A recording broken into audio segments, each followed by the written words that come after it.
दोस्तों, कभी कभी ज़िंदगी में ऐसी घटनाएं हो जाती हैं जिन पर यकीन करना मुश्किल हो जाता है। एक साधारण सा लड़का जो घर घर जाकर गैस सिलेंडर पहुंचाता था, लेकिन उस लड़के को क्या पता था कि एक दिन एक अमीर घर की अकेली महिला उससे ऐसी बात कह देगी कि उसके पैरों से तले ज़मीन खिसक गई। दोस्तों, दरवाज़ा बंद हुआ, घर में सन्नाटा था और उस महिला की आंखों में अजीब सी बेचैनी थी।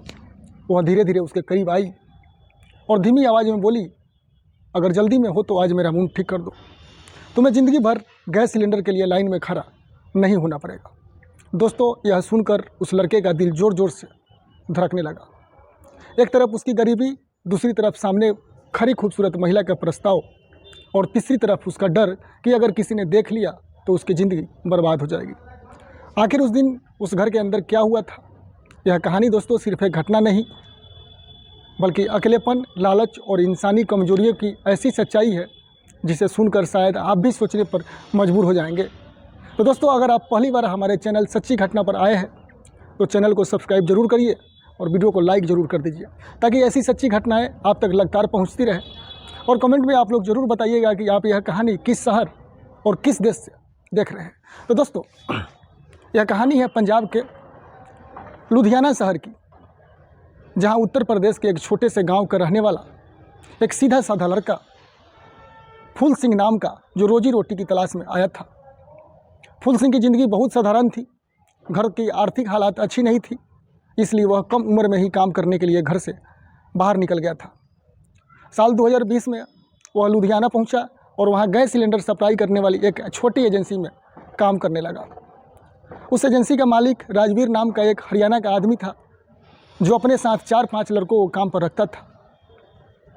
इन लड़कों का काम था शहर के अलग अलग इलाकों में जाकर और लोगों को घर गैस सिलेंडर पहुंचाना और खाली सिलेंडर वापस लाना। राजवीर ने काम पर रखते समय इन सभी लड़कों को एक सख्त हिदायत दी थी कि ज़्यादातर घरों में जब तुम जाओगे तो वहाँ महिलाएं ही मिलेगी, क्योंकि किचन के काम वही महिला ही संभालती है।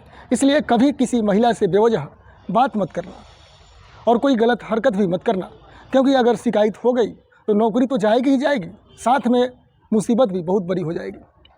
फूल सिंह स्वभाव से तो सीधा और शर्मीला लड़का था, इसलिए उसने इस बात को गांठ बांध ली थी कि उसे सिर्फ अपना काम करना है और चुपचाप घर वापस जाना है। लेकिन दोस्तों, उसी इलाके में एक ऐसा घर था जहां जाने के बाद उसकी ज़िंदगी धीरे धीरे बदलने वाली थी। उस घर में रहती थी शिल्पा नाम की एक महिला, जिसकी उम्र करीब 32 साल की थी और वह देखने में बेहद खूबसूरत थी। जब भी फूल सिंह वहाँ सिलेंडर लेकर जाता था ना, तो शिल्पा उसे किचन में बुला लेती थी और उसे प्यार से पानी उनी सब कुछ पिलाती थी, चाय वो सब बना के पिलाती थी और उससे बातचीत पूरा करने की कोशिश करती। आखिर क्यों? शुरू में फूल सिंह को लगा कि शायद वह सिर्फ औपचारिकता निभा रही है, लेकिन धीरे धीरे उसे महसूस होने लगा कि शिल्पा का व्यवहार कुछ अलग है। कई बार वह उसके बाद बहुत करीब आकर खड़ी हो जाती थी, कभी मुस्कुराते हुए, कभी हालचाल पूछती और कभी उसे चाय पीने के लिए रोकने की पूरी कोशिश करती। फूल सिंह को यह सब थोड़ा अजीब लगता था, इसलिए वह जल्दी जल्दी सिलेंडर लगाकर वहाँ से निकल जाता। असल में शिल्पा की ज़िंदगी की कहानी भी काफ़ी अजीब थी। उसके पति जो था कविराज की उम्र लगभग 70 साल थी। कविराज पहले कनाडा में रहते थे और वहाँ उन्होंने काफ़ी पैसा कमाया था। कई साल विदेश में रहने के बाद जब वह भारत लौटे तो उन्हें अपने लिए एक साथी की ज़रूरत महसूस हुई। उसी समय किसी के जरिए उनकी मुलाकात शिल्पा से हुई थी, जो उस समय सिर्फ 20 साल की थी। पैसों की मजबूरी और हालात के कारण शिल्पा की शादी कविराज से हो गई और वह उनके साथ लुधियाना आकर रहने लगी। शुरुआत के कुछ साल तो ठीक रहे, लेकिन उम्र का फ़र्क बहुत ज़्यादा था। धीरे धीरे कविराज का मन सांसारिक जीवन से हटने लगा और वह अध्यात्म और सत्संग में लग गया। आखिरकार एक दिन वह हरिद्वार चले गए और वहीं रहने लगे। अब लुधियाना के उस बड़े से घर में शिल्पा अकेली रह गई। पैसे की कोई कमी नहीं थी, क्योंकि मकान किराए पर थे और बैंक से भी अच्छी आमदनी होती थी। लेकिन ज़िंदगी में साथ देने वाला दोस्तों उस महिला की कोई नहीं था।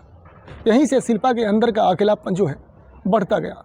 वह कई लोगों से मिली, कई लोगों को समझाने की कोशिश भी की, लेकिन उसे कोई ऐसा नहीं मिला जिस पर वह भरोसा कर सके। लेकिन जब उसने फूल सिंह को देखा सिलेंडर सप्लाई करने वाले को, तो उसे लगा कि यह लड़का बाकी लोगों से अलग है। वह कभी उसकी तरफ लालच या गलत नज़र से नहीं देखता था, हमेशा सम्मान से बात करता था और जल्दी से अपना काम करके चला जाता था। यही बात शिल्पा को सबसे ज़्यादा आकर्षित करती थी। एक दिन जब फूल सिंह सिलेंडर लेकर उसके घर पहुंचा तो शिल्पा ने उसे अंदर बुलाया और दरवाज़ा को बंद कर दिया। घर में उस समय कोई नहीं था, क्योंकि शिल्पा खुद घर में अकेले ही रहती थी। उसने फूल सिंह को सोफे पर बैठने को कहा और खुद किचन